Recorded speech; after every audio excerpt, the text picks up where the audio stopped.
In this video, we're gonna talk about quality circles and TQM.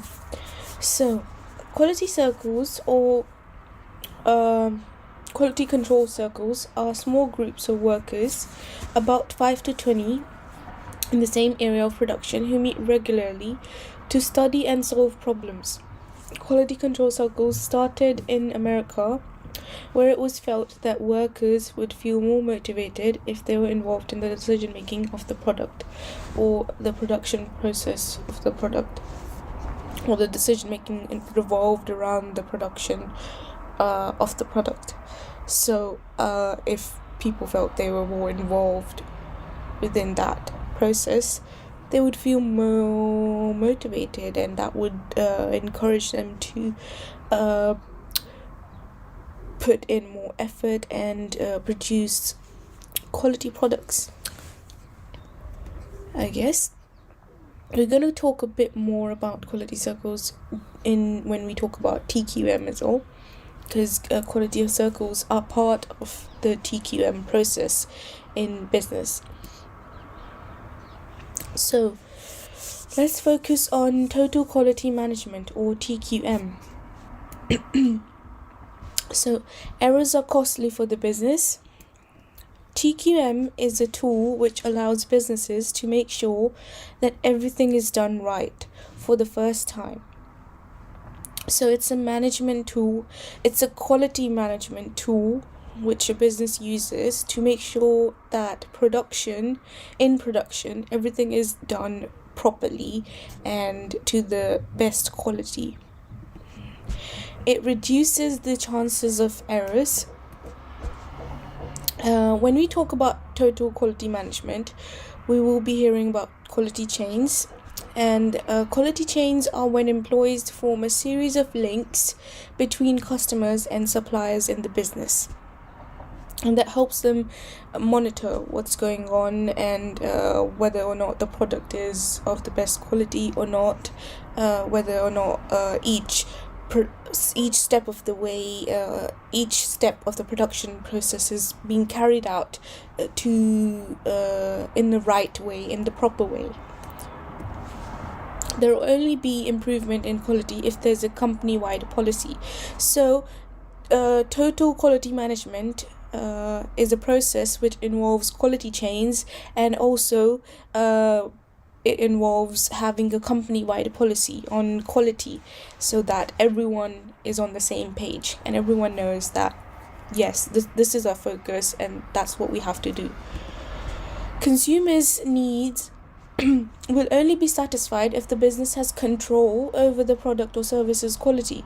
So that's more about how the product is being made, how much the product, how much control the business has over the product's final outcome, the final product, and the service. So total quality management is again a process which involves control as a part of their management style. So the business has to have full control over the product or the service that they're providing. Okay, and next, what we have in part, which is part of the total quality management, is the monitoring the process. So this is when you efficiently monitor the process, and methods are introduced to make this possible. So that when we talk about monitoring the process, it's talking about the whole process of TQM. There's just everything that's part of the process, where it could be the quality chains, the company-wide policies, and how much control the business has, and other steps that the business takes in order to improve quality, sustain quality, manage quality, and quality controls, and etc. etc. And also quality circles are part of the TQM strategy as well. So it's just a really simple management tool. So monitoring the process, TQM relies on efficient monitoring of the process, and the methods, and there are several methods that are introduced later on to make this possible.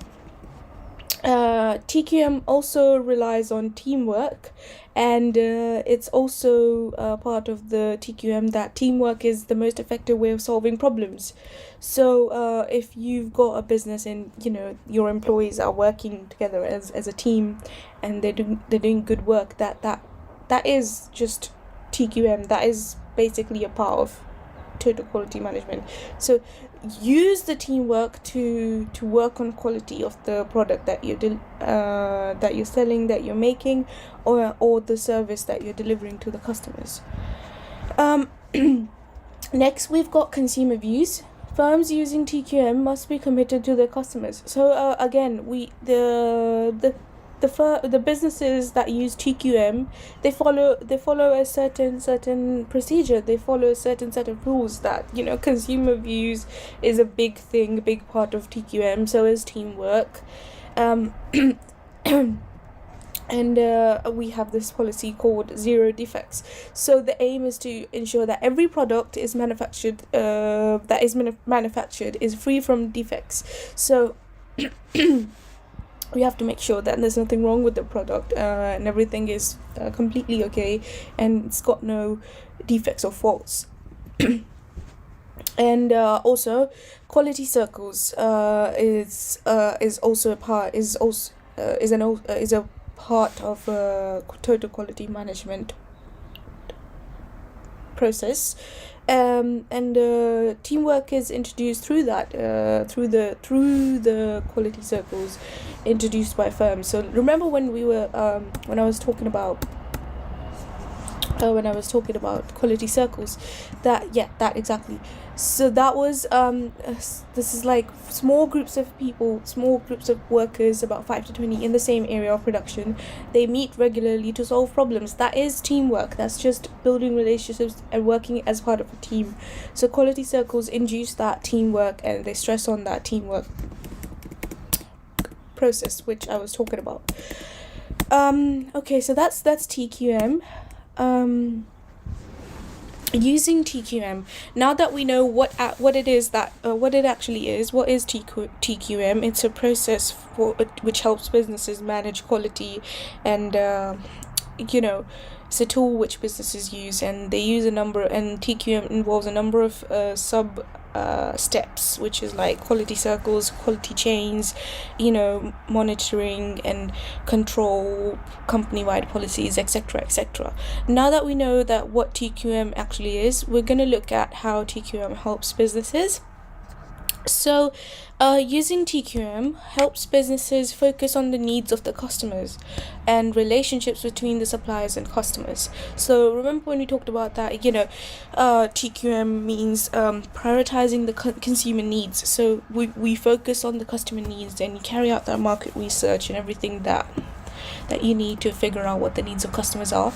Achieve quality in all aspects of business, not just product or service quality. So quality in the way that any sort of business operation is carried out: customer service, service quality, products, how the products are made, how they're sold, and just day-to-day operations. Critically analyze all processes to remove waste and inefficiencies.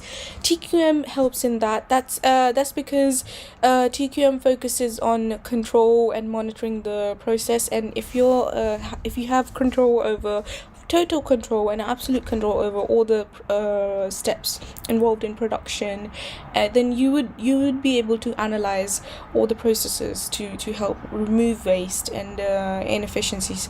Remember, I think we talked about in previous chapters how to deal with waste and how to minimize waste, and we figured out that the main way to minimize waste was to focus on the production process and the capacity utilization, and to focus clearly and figure out the best way to make your products or acquire raw materials in a way that it doesn't produce waste. Next, it helps businesses find improvements and develop measures of performance. and it helps develop a team approach to problem solving, like we talked about, like for example, quality circles. Develop effective procedures for communication and acknowledgement of work. Again, this is just part of teamwork.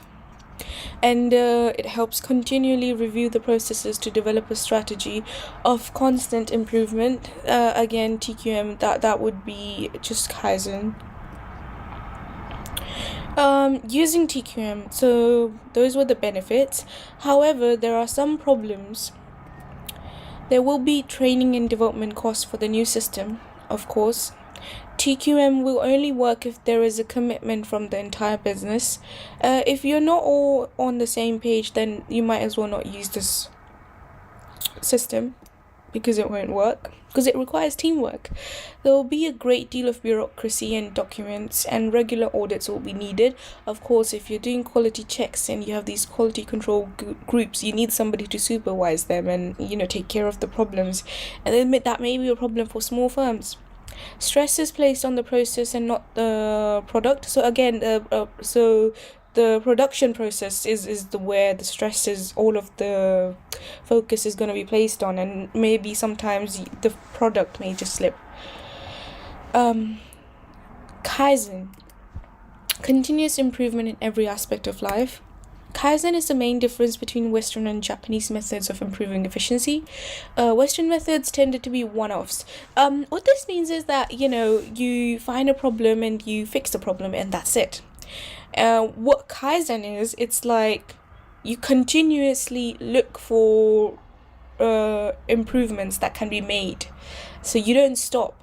And that's a good thing in every aspect of business, in every department, in marketing or production, finance. It could be anything, human resources, the HR. There are several departments in a business, and Kaizen is just looking and just checking to see if there's room for improvement in any department of the business.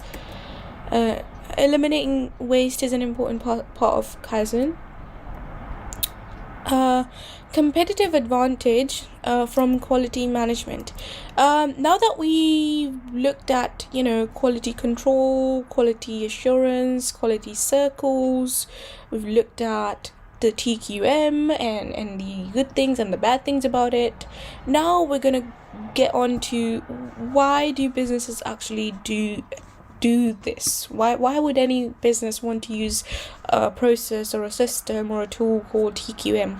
Why? Because it gives you competitive advantage, a number of benefits. So for example, supplying high quality goods and services can have a positive impact on businesses. The main one is that improved product quality should lead to increased sales. Some businesses use quality as a means of developing a USP, which is a unique selling point. If a business can differentiate its products on the grounds of quality and persuade the customer that their product is superior to their rival, then it may enjoy some benefits, like higher price. They would be able to charge higher prices, they would be able to maximize their profits, etc. That will allow firms to win customers from rivals and increase market share. So if you work on quality, you work on waste minimization, that might lower your average costs and you might be able to charge a lower price, and that will help your firm win customers from rivals, and then as a result it will increase your market share. So that's that for competitive advantage. And I think we're at the end of this chapter. Quality management for A-level business Edexcel. Theme 2, managing business activities. See you in the next video about chapter 41 about economic influences, I think.